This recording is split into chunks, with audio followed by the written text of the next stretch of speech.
Assalamualaikum warahmatullahi wabarakatuh. Perkenalkan, nama saya Safitri Harun, kelas C ITP 2018. Baiklah, saya di sini akan mereview jurnal yang berjudul Basis Biokimia dari Penampilan dan Tekstur Perubahan dalam Buah dan Sayur Segar. Baiklah, saya akan menjelaskan sedikit tentang abstrak, di mana menjelaskan dasar biokimia ini untuk perubahan warna dan ketegasan pada jaringan buah dan sayur. Karena penampilan tekstur adalah dua faktor yang paling mendasar yang mempengaruhi kualitas produk potongan baru. Selanjutnya kita masuk pada yang pertama, yaitu pengantar atau introduction, di mana pemahaman tentang proses yang mempengaruhi pada perubahan ini sangatlah penting dalam mengembangkan pendekatan yang lebih baik untuk meminimalkan mereka dan karenanya meningkatkan kualitas dan umur simpan bagi konsumen.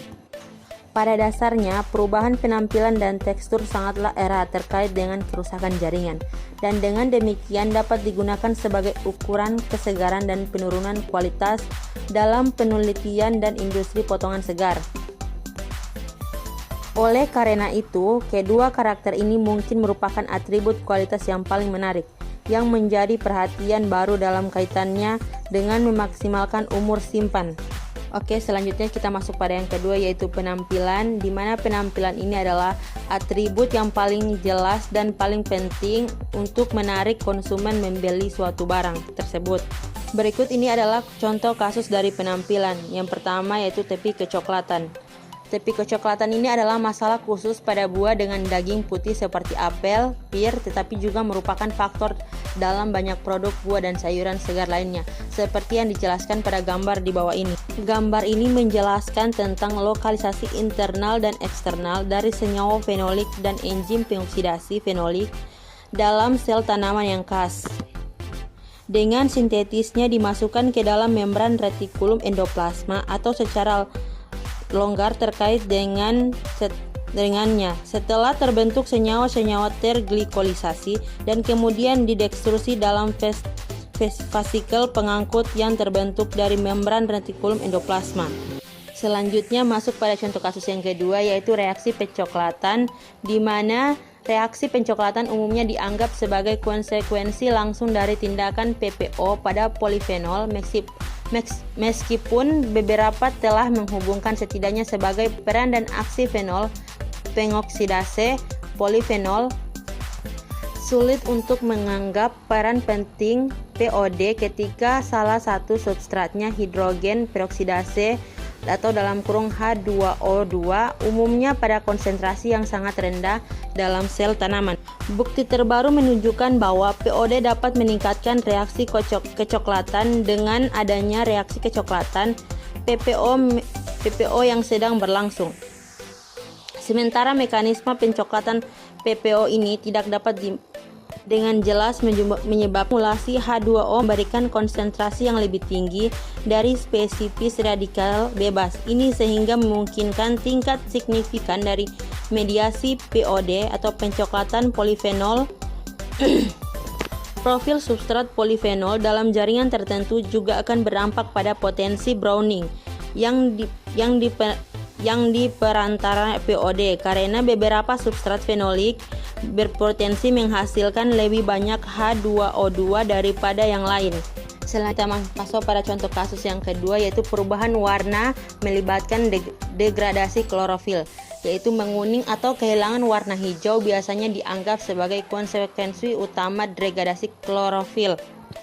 Namun degradasi klorofil juga dapat menyebabkan perubahan warna yang mirip dengan kecoklatan pada produk potongan segar yang diperlakukan dengan saus salad. Kedua jenis perubahan warna dikaitkan dengan jalur yang sama untuk kerusakan klorofil. Namun perubahan warna kecoklatan adalah konsekuensi dari metabolisme molekul klorofil yang tidak lengkap, seperti yang dijelaskan pada gambar di bawah ini. Gambar ini menjelaskan tentang reseptasi segmatis jalur pemecahan klorofil tipe 1 pada jaringan tanaman hijau.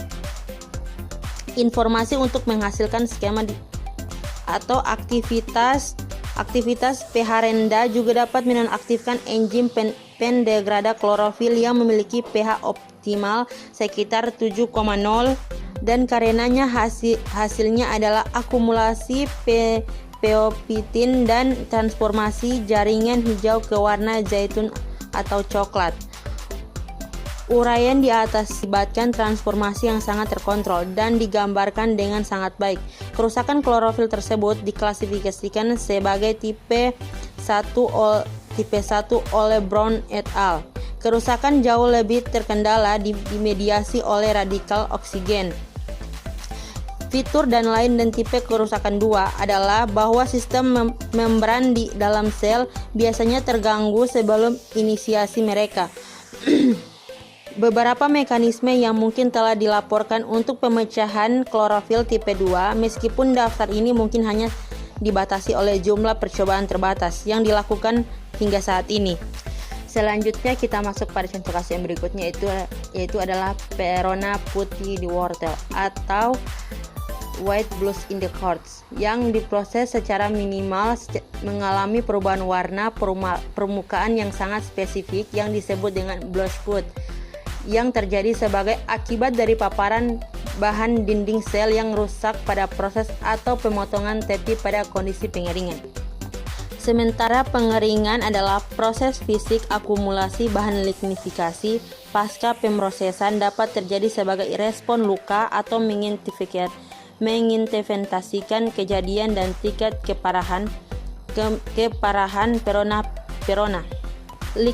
Lignifikasi adalah proses yang melibatkan serangan konversi enzim yang dimulai dengan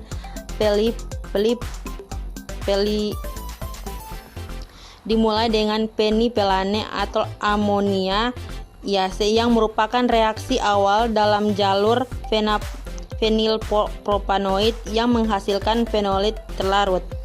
Selanjutnya kita masuk pada contoh kasus yang kedua, yaitu perubahan warna pada alium. Terjadi pada bawang putih dan bawang dapat mengembangkan warna merah muda, merah, hijau, biru atau biru sebagai konsekuensi dari gangguan sel. Ini tidak umum pada produk potongan baru, tapi dalam kasus ini di mana operasi pemotongan atau penanganan menyebabkan kerusakan jaringan yang signifikan, perubahan warna ini dapat berkembang. Singkatnya, secara enzimatik dibela oleh enzim alinase untuk menghasilkan tiosulfanat yang mengandung 1-propanil. Tiosulfanat ini dapat berinteraksi dengan asam amino bebas untuk menghasilkan senyawa berpigmen. Selanjutnya pada contoh kasus berikutnya itu coklat sekunder pada apel. Pencoklatan sekunder baru-baru ini telah diidentifikasi sebagai batasan kualitas pada apel segar. Hal ini dapat dibedakan dari kecoklatan pada ujung dengan dua cara. Yang pertama, kecoklatan sekunder dilakukan di alam sebagai lawan dari sifat penyebar dari kecoklatan pemotongan tepi. Yang kedua, waktu terjadinya. Intinya contoh kasusnya yang di atas adalah kenyataan adalah bahwa biokimia mikroorganisme terkait permukaan mungkin ikut bertanggung jawab atas perubahan kualitas yang dimediasi oleh biokimia serta biokimia konstitutif dalam jaringan produk. Selanjutnya kita masuk pada option yang ketiga, yaitu tekstur, di mana tekstur dapat dikuantifikasikan secara objektif, terutama yang terkait dengan sifat mekanik. Berikut ini adalah beberapa masalah yang sering terjadi pada tekstur. Yang pertama adalah hilangnya kualitas tekstur pada pematangan seluruh buah. Banyaknya perubahan yang terjadi pada buah segar merupakan kelanjutan dari peristiwa pematangan normal yang mengaruh ke pelunakan, dikombinasikan dengan atau dipengaruhi oleh efek dari pemotongan dan luka jaringan. Jadi pemahaman tentang pelunakan terkait dengan pematangan normal adalah penting dalam sebelum mempertimbangkan kasus buah segar. Buah dapat dibagi menjadi beberapa kelompok berdasarkan perilaku pelunakannya atau berdasarkan pengaturan proses pematangannya. Selanjutnya permasalahan yang kedua, yaitu hilangnya kualitas tekstur pada potongan baru. Tekstur jaringan buah atau sayuran merupakan gabungan dari banyak faktor. Beberapa di antaranya bersifat genetik, beberapa lingkungan, dan beberapa karena penanganan dan penyimpanan pasca panen. Bahkan untuk kultiviral tertentu, kondisi ini di mana tanaman ditanam dapat mempengaruhi umur simpan berikutnya dari produk potongan baru. Saat pemrosesan sangatlah mempengaruhi umur simpan produk, terutama untuk buah, karena selama pemasakan mereka menjadi semakin lunak dan rentan terhadap kerusakan. Baiklah, itulah hasil review saya. Lebih dan kurangnya saya mohon maaf. Wabillahi taufiq wal hidayah. Wassalamualaikum warahmatullahi wabarakatuh.